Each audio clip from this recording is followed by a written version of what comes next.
नमस्कार दोस्तों, मैं आचार्य अनुपम जोली अपने रहस्य धारा चैनल में आज वास्तु सीरीज का आगाज करता हूं, शुरुआत करता हूं।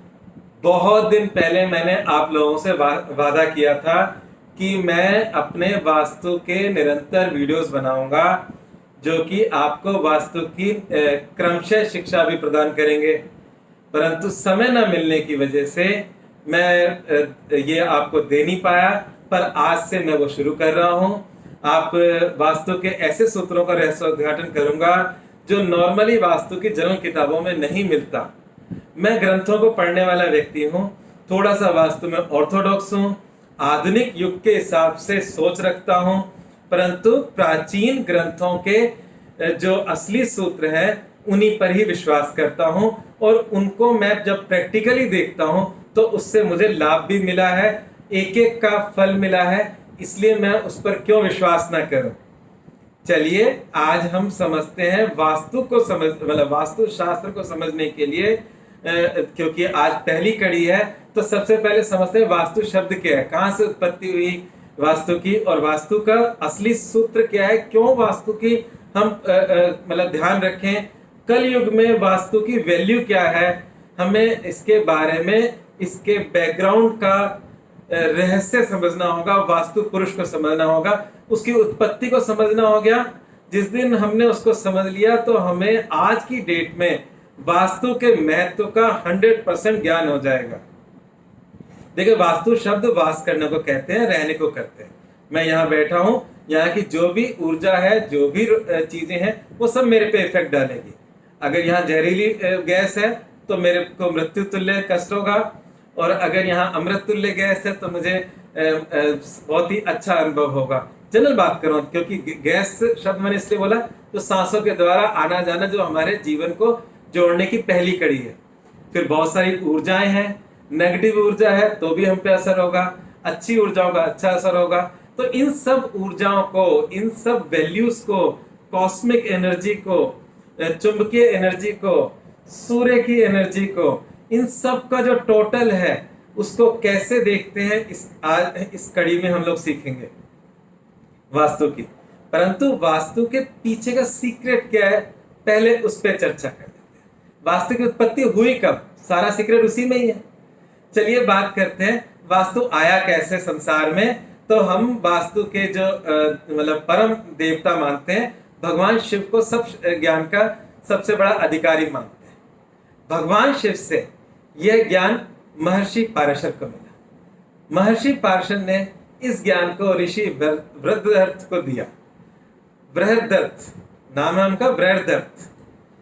और ऋषि वृहदर्थ ने यह ज्ञान विश्वकर्मा जी को दिया, और विश्वकर्मा जी के नाम को हर कोई जानता है। आज हमारे पूरे अखिल विश्व में विश्वकर्मा जयंती मनाई जाती है। जो भी कारीगर हैं, जो भी मकान बनाने वाले हैं, जो भी टूल से काम करते हैं, वो सब विश्वकर्मा जी को मानते हैं और समझते हैं, क्योंकि जितनी भी इन सब चीजों की उत्पत्ति के देवता विश्वकर्मा है।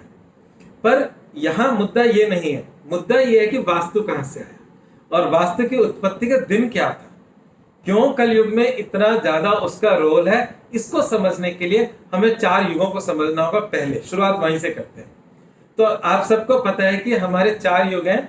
आज हम सब लोग कहते हैं हम कल युग में जिंदगी बिता रहे हैं, ठीक है।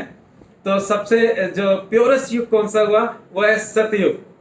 सतयुग के अंदर वो प्योरेस्ट क्यों बोला, उसमें लोभ लालच इस तरह की बातें नहीं हुआ करती थी। सतयुग में इंसान अपने प्रति जो उसके कर्तव्य है उसका निर्वाह करता ही करता था। उसके अलावा अपने परिवार के प्रति भी अपने कर्तव्यों का निर्वाह करता था। परिवार के अलावा समाज के प्रति भी अपने कर्तव्यों का निर्वाह करता था। समाज के बाद अपने देश के प्रति कर्तव्यों का निर्वाह करता था। देश के बाद अखिल विश्व के प्रति अपने कर्तव्यों का निर्वाह करता था। आज जब हम पेड़ काट रहे हैं तो विश्व के प्रति अपने कर्तव्यों का निर्वाह नहीं कर रहे। जब हम पॉल्यूशन बढ़ा रहे हैं तो विश्व के प्रति अपने कर्तव्यों का निर्वाह नहीं कर रहे हैं। आज तो हम समाज के प्रति भी कर्तव्यों का निर्वाह नहीं कर रहे। तो सतयुग में ऐसा नहीं था। उसके बाद आया त्रेता युग। त्रेता युग में थोड़ा सा इम्प्योरिटी आई। और जब थोड़ी सी इम्प्योरिटी आई तो विश्व के भले की बात खत्म सी हो गई। भगवान राम और रावण का युद्ध हुआ, उसके अंदर विश्व की बात नहीं थी। जब ये हथियार चलते हैं तो विश्व की हानि ही होती है।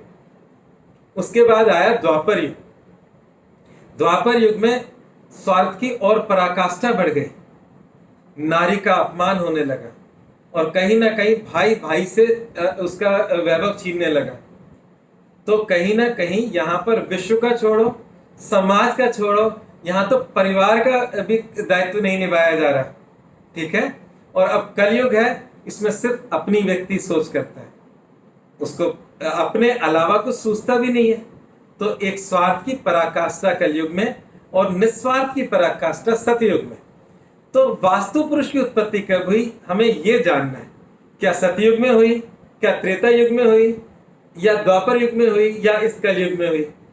तो ये वास्तु पुरुष है क्या और इसकी उत्पत्ति का काल क्या था, उस दिन के पंचांग की डिटेल्स क्या थी, आज उस पर चर्चा करते हैं। तो सबसे पहले तो वास्तु पुरुष की उत्पत्ति कैसे हुई इसके बारे में चर्चा करते हैं। कहते हैं एक राक्षस था, असुर था। पहले तो असुर का मतलब समझ लें, जो सुर में नहीं है। और सुर का मतलब होता है हार्मनी। हम प्रकृति के साथ जुड़कर चलेंगे तो हम सुर में हैं, जब प्रकृति के विरुद्ध चलेंगे तो हम असुर हैं। यहां तो सुर और असुर का मतलब आप समझ गए होंगे। सुर संस्कृत में देवता को भी कहते हैं। तो देवता का मतलब जो संपूर्ण सृष्टि के हिसाब से चल रहे हैं।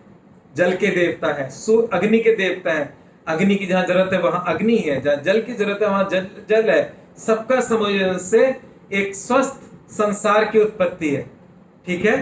परंतु उसके विपरीत काम करेंगे तो वह असुर है। तो अंधकासुर नाम का एक असुर था, और क्योंकि उसने संसार में बहुत ज्यादा लोगों को परेशान कर रखा था, तो उससे भगवान शिव का युद्ध हुआ। अगर हम अजंता एलोरा की गुफाओं में जाएं तो वहां पर एक इस संग्राम का बहुत बड़ी मूर्ति है, जो मतलब उस गुफाओं की दीवार पर बन रही है, जिसमें शिव और अंधकासुर का युद्ध दिखाया जा रहा है। युद्ध का परिणाम सबको पता है, बताने की जरूरत नहीं है। भगवान शिव की विजय और अंधकासुर का अंत।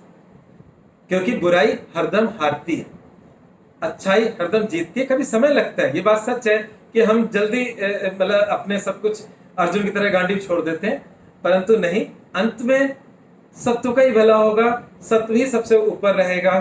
तो यहाँ पर भी भगवान शिव का विजय होना एक अच्छी ऊर्जा का विजय होना है, अंधकासुर का मरना एक बुरी चीज का अंत होना है।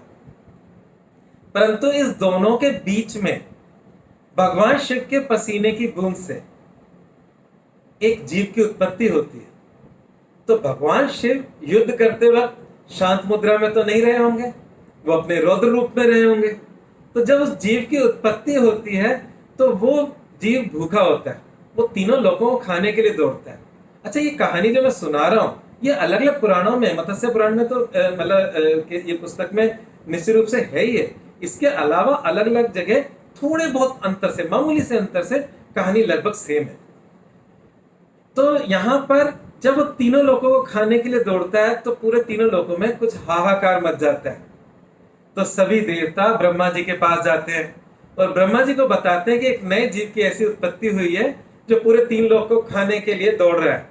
उसकी कोई गलती भी नहीं है, शिव के अंश से पैदा हुआ है और वो भूखा है। तो क्या करें, ऐसे में हमें क्या करना चाहिए? तो ब्रह्मा जी ने सभी देवताओं को कहा कि हम उसको पकड़ते हैं और मृत्यु लोक मतलब पृथ्वी लोक पर उसे हम ले चलते हैं, फिर देखते हैं क्या हल निकलता है। तो सभी देवताओं ने, करीब 45 देवता थे, मैं ब्रह्मा समेत 45 देवता थे, उन सब ने बलपूर्वक उसको पकड़ा, उस जीव को, और पृथ्वी पे औंधा लिटा दिया। और औंधा लिटा के, क्योंकि वो अपना कुछ नेगेटिव कुछ कर ना सके, उसके ऊपर खड़े हो गए। वो जब खड़े हो गए तो उस जीव ने कहा, अपनी प्रार्थना की ब्रह्मा जी से और कहा कि मेरा क्या दोष है, मुझे भूख लगी है तो उसमें मेरा क्या दोष है? तो और आप लोग मुझे ऐसे मतलब बंधन में क्यों डाल रहे हो, क्यों मेरे ऊपर सब खड़े हो गए हो? तो ऐसे में ब्रह्मा जी ने उसे आशीर्वाद दिया और उसे कहा कि जो भी तेरे अनुकूल ना चले जो 45 देवता जहां जहां खड़े हुए हैं, 45 देवता 45 ऊर्जाएं हैं। इसको मैं विशेष बाद में समझाऊंगा, कैसे समझाऊंगा वो बात की बात है। अगले मतलब जो मेरी इस श्रृंखला में आएंगे, वो 45 ऊर्जाएं किस प्रकार से फलीभूत होती हैं, उनको कैसे सेटिस्फाई करना है, यही वास्तु के रूल है। तो इस पौराणिक कथा से बड़ी समझ में आती है कि हम उन ऊर्जाओं को ना बिगाड़े, उनको संरक्षित करेंगे तो वो ऊर्जाएं हमें संरक्षित करेंगी। अगर हम उन ऊर्जाओं को बिगाड़ेंगे तो वो ऊर्जाएं हमें बिगाड़ेंगी। तो उस वास्तु पुरुष, उसका नाम वास्तु पुरुष पड़ा, उस जो जीव का नाम उस दिन से वास्तु पुरुष पड़ा, और उस पृथ्वी पे वो मतलब औंधा लेटा हुआ है। अब ये वास्तु पुरुष प्रकट कैसे होता है वो सब भी बताएंगे, पर सबसे पहले जो मैंने आपसे वादा किया था उसके उत्पत्ति का दिन बताना है आपको, जिससे सारा भेद खुलेगा। कौन सा युग था, कौन सी तिथि थी, उसके बारे में आते हैं। तो जब सभी देवता उसके ऊपर खड़े हो गए तो उसको आशीर्वाद मिला कि जो उसके अनुरूप कार्य नहीं करेगा, जो उसको भोग नहीं देगा, उसकी पूजा नहीं करेगा, उसके निमित्त उसके अनुरूप चीजें नहीं करेगा, तो वो उस व्यक्ति का भक्षण करेगा। अब व्यक्ति का भक्षण कैसे होता है? अगर कोई व्यक्ति किसी घर में जाकर बीमार रहने लगता है तो इसका मतलब वास्तु पुरुष उसका भक्षण कर रहा है। अगर उसके परिवार में अशांति रहती है उस घर के में आने के बाद, तो इसका मतलब वास्तु पुरुष का भक्षण कर रहा है। उसके बाद उसमें दरिद्रता आती है, इसका मतलब वास्तु पुरुष का भक्षण कर रहा है।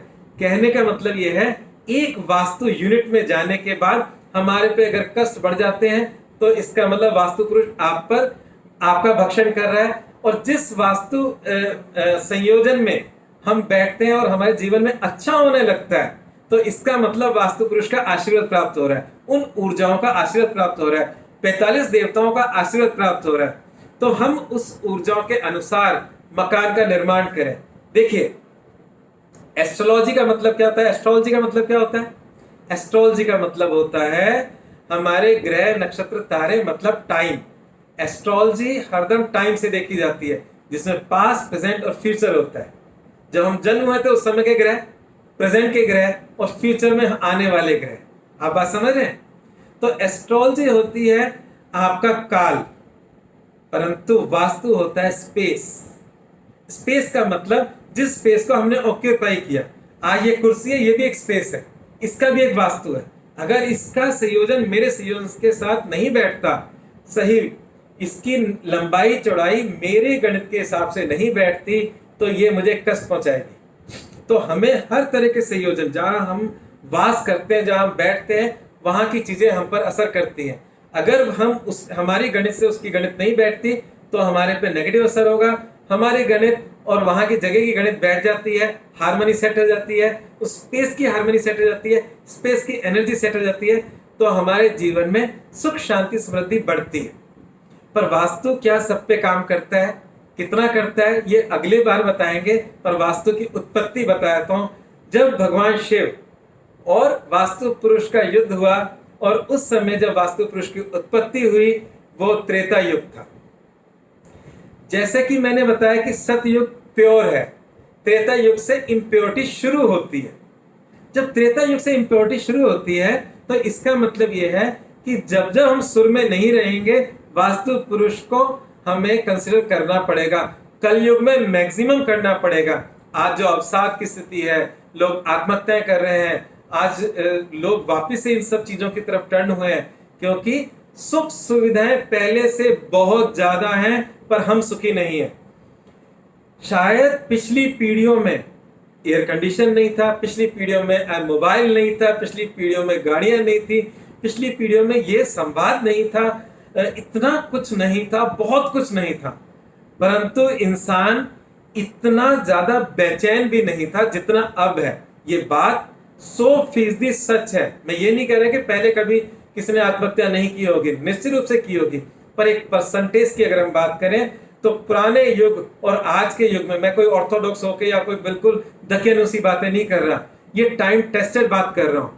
तो आज के समय में सारी सुख सुविधाएं, विज्ञान चरम पर है, उसके बावजूद हम परेशान हैं। हम कोरोना के आगे घुटने टेके हुए हैं, सारा साइंस उसके आगे बौना हो चुका है, जीरो हो चुका है। ऐसी स्थिति के अंदर हम वास्तु को इग्नोर कर ही नहीं सकते।